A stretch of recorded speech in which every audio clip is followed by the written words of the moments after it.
All right, this is going to be a look at the Ravens' pass rush to coverage balance in the Week 2 preseason game against the Commanders. Of course, that balance, there really was none for large parts of the game, especially when Sam Howell was in at quarterback and Washington had so many of their first team players on, at least position players. I don't pretend to know about the offensive line situation in terms of who's a starter on the offensive line for them. All I know is the Ravens were not able to get home. They were not able to help the coverage element out. So what we're going to focus on in this video is, well, multiple players, to be honest with you, but situations, generally going to be third downs. I think I have 10 plays queued up. It took me a long time to cut this one. That's why I didn't come out till Thursday morning to try to find a way to organize the video different from the typical manner for me.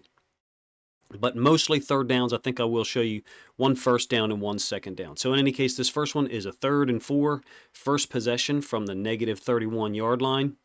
And I think you're going to get a really great play by Brent Urban, really. And then Phillips kind of to the boundary is holding his ground, at least forcing the running back to turn back inside on this screen play. Ojabo not really getting off too fast. He doesn't look like he trusts himself to me. Doesn't look like he trusts everything he's seeing to me. Looks like he's thinking instead of just playing and attacking. But in any case, you can see they're setting up a screen. The running back came from the field side into the boundary, so Phillips is going with him. And then Urban is going to make a fantastic play, if you ask me, once he recognizes screen. Look, he's on the top side of this defensive lineman. That's his helmet right there. So he's on the top side of this. Somehow is able to redirect, play through contact, make the tackle. They still get the first down, don't get me wrong. All right, second one, same possession, 3rd and 15 from the negative 30.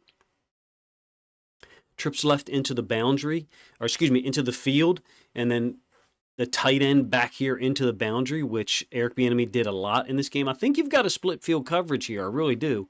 I think you've got two different calls. There's trips to the top side. It looks to me like the boundary side safety Worley starts to work to the front side. Basically, a man, Meg, whatever you want to call it, man everywhere he goes, call down here to the bottom because it's the backside of trips.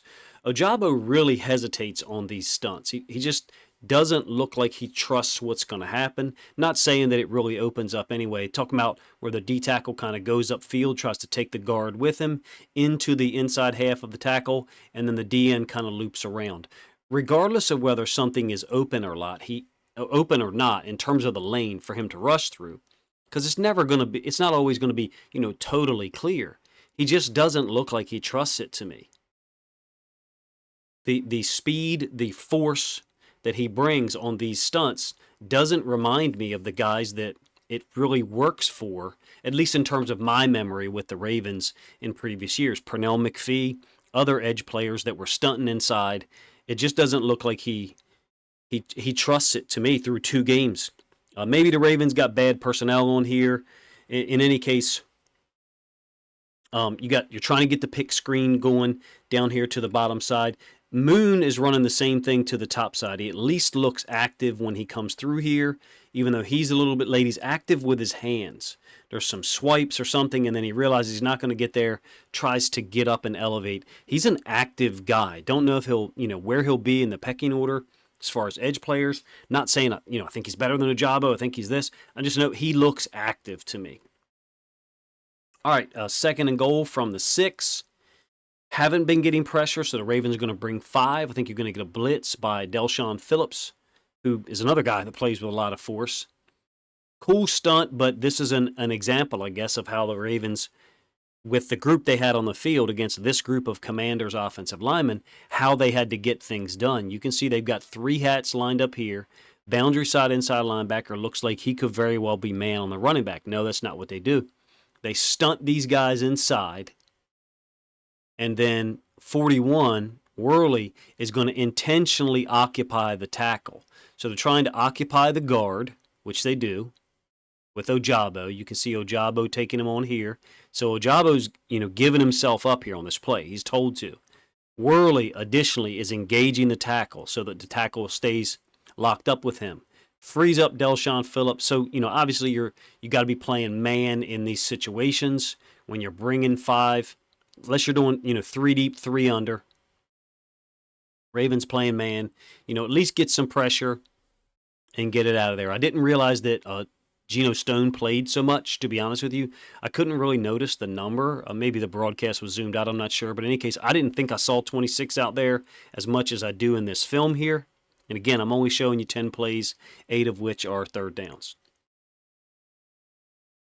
Very next play, 3rd and goal from the 5. And up to the top side, I think you've got Stevens, Ardarius Washington, and then Stone. So, pretty experienced guys. I mean, Stevens and Stone were on the field a lot last year. Ojabo does get some displacement down here at the bottom side against this right tackle, dislodging, displacement, some movement back towards the quarterback's lap. And then Moon is great hustle. Great hustle. Washington has to settle for a field goal on the very next play. In terms of coverage, I mean, Delshon Phillips is on the tight end. He's being handsy. Ardarius Washington plays like a madman. He's playing man on this guy. And then at some point during the play, recognizes, hey, the quarterback's extending the play. I'm locked up man and on this guy, and I'm going to leave him. I'm just going to leave him because it's his instincts tell him to do that, that if he doesn't, then the quarterback's going to get into the end zone. You got Stone, Ardarius, and then this is Moon making a fantastic effort, triangulating the quarterback. Didn't look like Howell was going to go down. Look at the effort by Moon. Ojabo comes in and finishes him off. Settle for a field goal on the first possession. All right, second possession. I think you got a 2nd and 5. You're going to get a DPI on Harrison here. Some force, I think, by Nichols on this play. And Ojabo looks like he's skipping while he reads, like he's trying to determine the play, trying to determine whether, is it run, is it pass, am I getting screened? Just kind of skipping off the bat. I mean, it is an interference by Harrison, don't get me wrong. I got no problem with the call. Nichols seems to be getting free somewhat after his entanglement with, I believe, the left guard. Moon does at least try to use hand moves, hand swipes, hand checks. But this is Nichols, I think, getting free here. You can see the guy's got into his chest. He's able to get free with the second move. Harrison with the DPI. Like I said, that was 2nd and 5. Me personally, I want to see Ojabo in a 3-point stance at some point. Not for the whole, I found myself, I think I said this about Oweh last year. Maybe not for the whole season, but I want to see him in a 3-point stance to see if there's any difference in his get-off, to see if there's any difference in him attacking. I understand why he's in a 2-point. Someone's got to be able to threaten, dropping out to the hook or dropping out to the flats while we blitz the other inside linebacker, which we did actually on the goal line play I talked about when Delshon Phillips blitzed. They dropped out Jeremiah Moon to the other side. So I get it. 2-point stance makes it easier to do that. But to me, if you got one guy in a 2-point stance and one guy in a 3-point stance, I mean, you got to be able to drop out and do it from a 3-point stance so the quarterback doesn't know, hey, this is the only guy that could potentially drop out. That's not the reality of the situation. That's somewhat simplistic. My point is, he can drop out from a 3-point stance. I want to see if he has a better get-off. I want to see if he attacks better, specifically on his speed rush, if he explodes better out of a 3-point stance. It's possible. I don't know it to be true, but it's possible. Next play is a 1st and 10 after the DPI at the -45. Base personnel on here, and again, you can see Moon in a 3-point stance, Ojabo in a 2-point stance. Yeah, there's plenty of pass rushers that rush great out of a 2-point stance. No argument there. But Ojabo's often bucket stepping, if you ask me, from a 2-point stance. He did on this play, but of course he's dropping out to pass. He's dropping out to the flats into the boundary. By the way, Travis Jones, who played a whale of a game, I disagree with the guy from, I forget, 105.7, something like that, who said Travis Jones isn't playing well through 2 weeks. I just don't see it the same way. Ojabo going to drop out to the flats. Travis Jones gets held, a 10-yard completion, gets brought back. I do wonder if Ojabo will be better suited playing right and left. I just finished doing a Steelers video last night, and actually tonight as I record this because it's late. And the Steelers' edge players and corners historically play right and left in the system that the Steelers run. I'm still going to call it the same system they've run for decades. There's been advancements and evolvements. I wonder if Ojabo is a guy that would play better on the right side versus the left side. I don't know that to be true. I'm just trying to offer to you ways that the Ravens could explore getting him to play with a little bit more force and a little bit more burst and explosiveness that we know he has. So, like I said, that was a hold. This is still the second possession. This turns into a 3rd and 9 later in the drive. Ravens are going to bring some heat, and you got jokers back here, 2 running backs. Howell's going to go up top against Kevon Seymour to, I believe that's De'Ami Brown. So they're going max pro here. Harrison's trying to pick the center, but the fullback does a great job on Del'Shawn Phillips. So Harrison's on the top side, the defense is left, and he's going to try to pick the center. So he's going to try to run the center in this direction, get him to open up the midline so that Phillips can cross back over it. Now the midline moves because the center moves, but to get him to cross back over it, kind of like the letter X. Not really an X stunt, but I'm simplistically drawing it so you can see Harrison first, Phillips second. He picks the center. Phillips is supposed to come around. Look, the fullback does a nice job. I mean, no, the Ravens weren't getting home and they weren't doing a great job with the pass rush. Okay, no argument there. Having said that, there's times we just got to credit the O-line, and in this case, the fullback for picking up the stunt. But the top side, Tavius Robinson is trying to use his hands. The right tackle, I think, has got his right hand on Robinson's chest. Robinson swats it away, rips with the inside arm. So he's at least trying things, and so is Jeremiah Moon in terms of trying to use his hands to free himself and give him an angle or a rush lane. Ojabo doesn't seem to be doing that. It doesn't seem like he's using his hands nearly as automatically as those guys. A little bit similar to Owe last year. Great play by Seymour. Up at the top.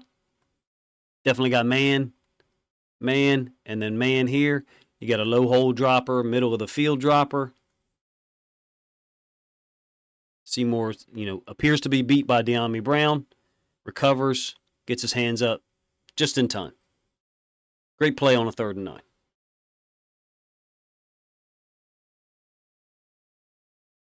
All right, this, I believe, is the 3rd possession. This is after the interception in the end zone thrown by Josh Johnson on the underthrown ball to Prochet. So this is a 3rd and 6 from the 30. You got bunch right B. Pretty good job by Josh Ross down here. He's going to drop out, and then the ball's going to be completed to the running back. Pretty good job by Ross, if you ask me, of making the tackle into the boundary. Now, having said that, this kind of sets up the touchdown pass on this same drive on the 3rd and 8.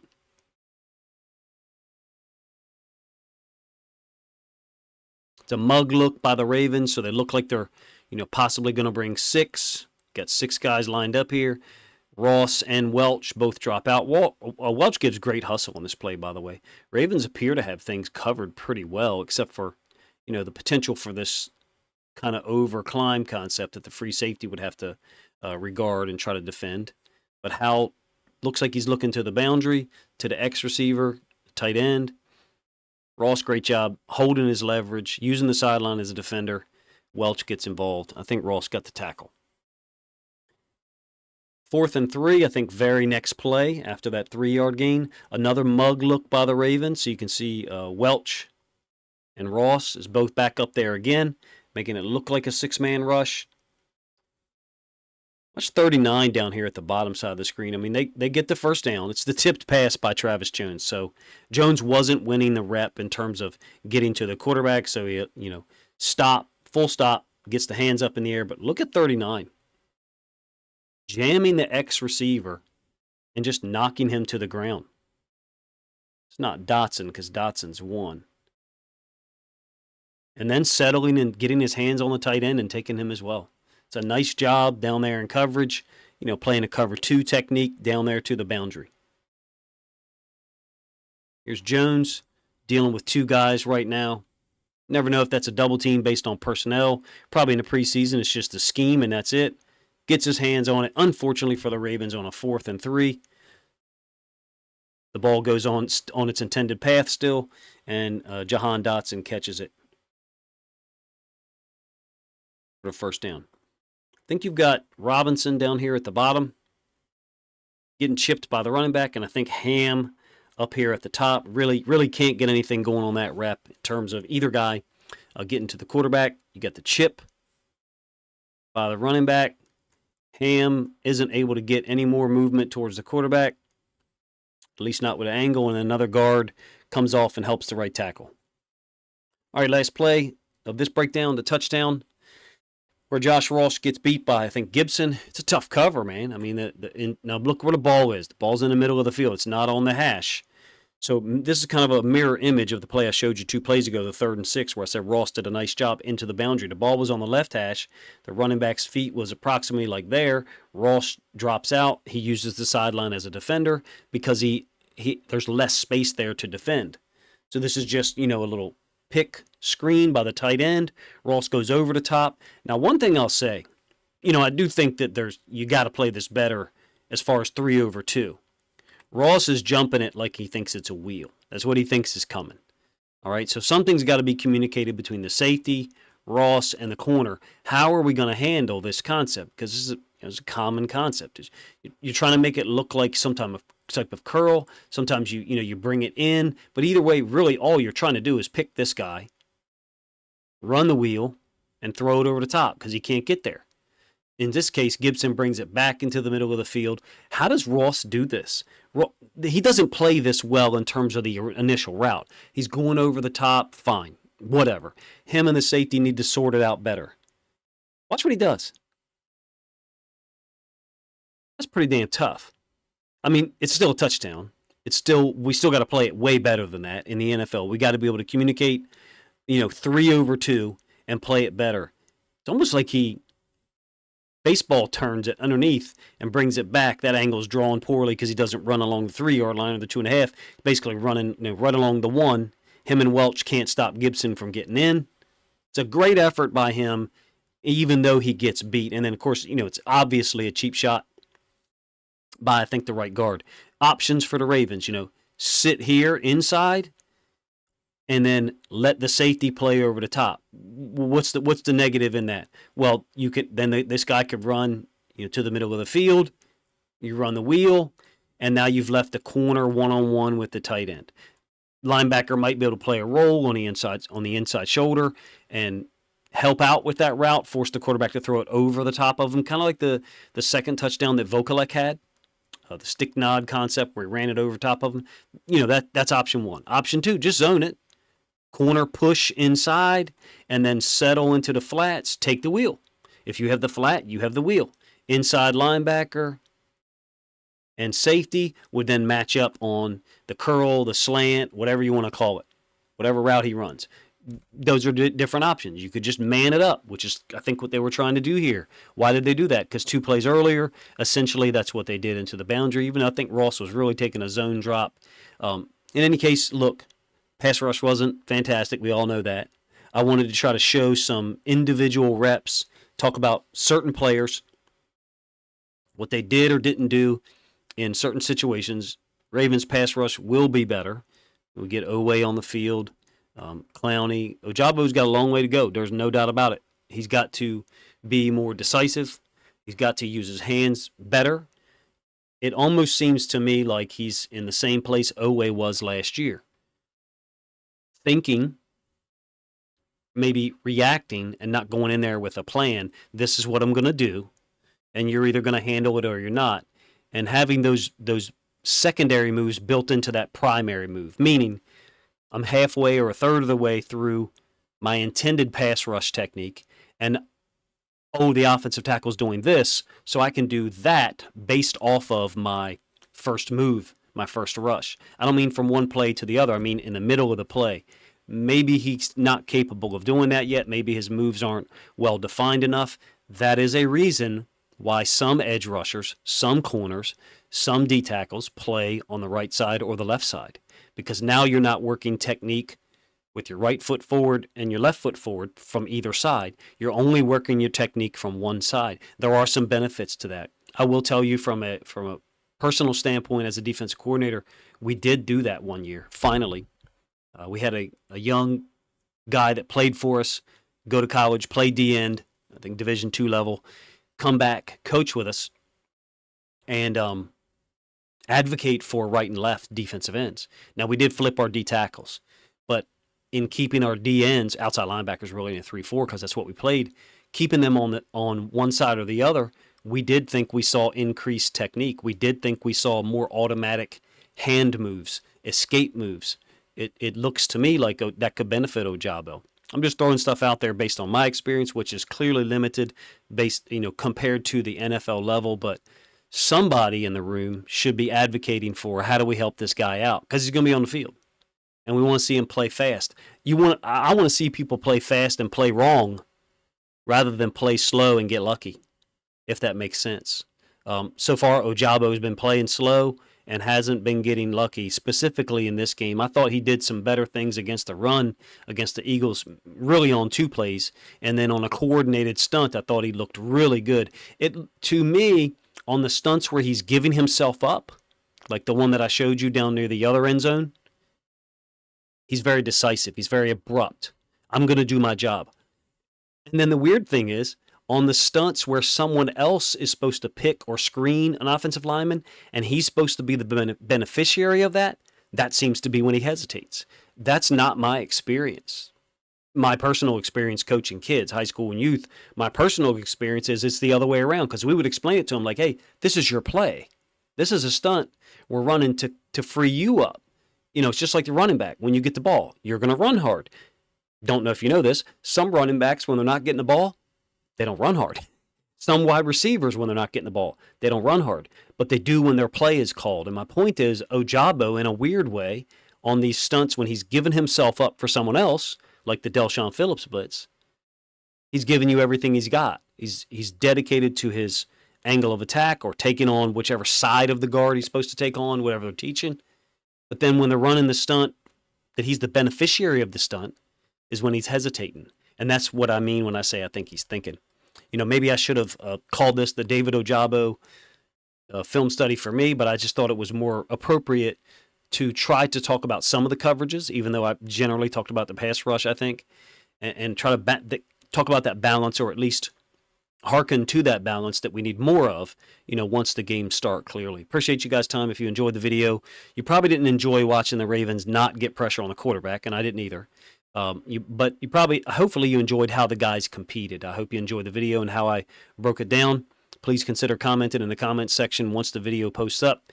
If you think other Ravens fans or NFL fans in general would enjoy this content, please consider grabbing a link to this video, sharing it out on social media to help this content get more reach.